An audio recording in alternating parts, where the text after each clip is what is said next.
1 लाख रुपए में i5 12 generation की बिल्ड बनाई है और आप भी ये बाय कर सकते हैं हमारी वेबसाइट deduchat.com से।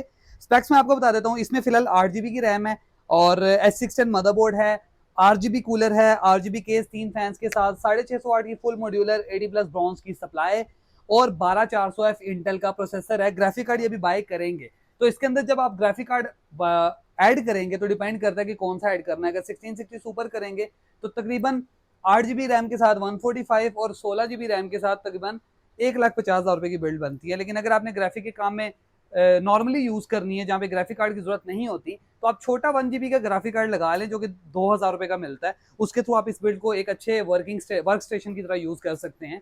अगर आपको ये बिल्ड बाय करनी है तो हमारी वेबसाइट पे जाएं, deduchat.com पे प्री बिल्ड्स के सेक्शन में ये बिल्ड ऐड हुई हुई है, आप इसको ऐड करके अभी ऑर्डर कर सकते हैं या फिर हमारे व्हाट्सएप पे मैसेज करें 031152226682। मैं लाहौर वाली ब्रांच में हूँ, आप यहाँ आ भी सकते हैं।